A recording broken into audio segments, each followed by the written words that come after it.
Class 3 ছেলেমেয়েরা, আশা করি তোমরা সবাই ভালো আছো, সুস্থ আছো। আমি লিপিকা সিস্টার, আমি চলে এসেছি এখন তোমাদের ইতিহাস ক্লাস নেব, ইতিহাস রিভিশন। তোমরা সবাই খাতা খুলে বসবে। দেখো, প্রথমে 1 নম্বরে আছে, দেখো, বাম দিকের সঙ্গে ডান দিক মেলাও।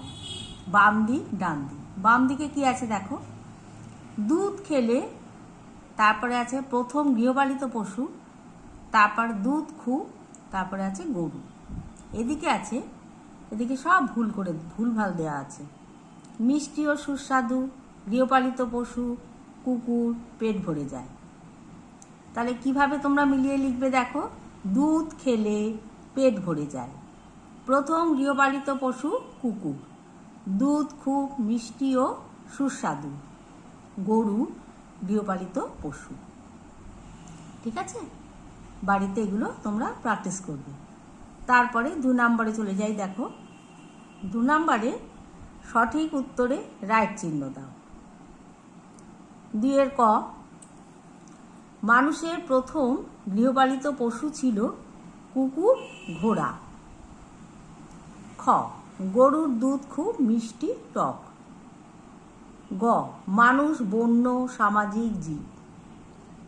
গ, ঘ, মোবাইল একটি কথা বলার চিকিৎসার যন্ত্র।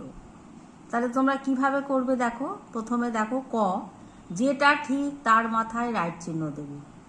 মানুষের প্রথম গৃহপালিত পশু ছিল কুকুর, এর মাথায় রাইট চিহ্ন দিবে। তারপর গরুর দুধ খুব মিষ্টি না টক, মানুষ বন্য না সামাজিক জীব, মোবাইল একটি কথা বলার চিকিৎসার যন্ত্র। এইগুলো তোমরা নিজেরা বাড়িতে প্র্যাকটিস করবে। আমি উত্তর লিখে দিলাম না, তোমরা নিজেরা বাড়িতে এগুলো প্র্যাকটিস করবে। আর ভালো করে ইতিহাস প্রতিটা চ্যাপ্টার খুঁটিয়ে খুঁটিয়ে তোমরা ভেতর থেকে সুন্দর করে পড়বে।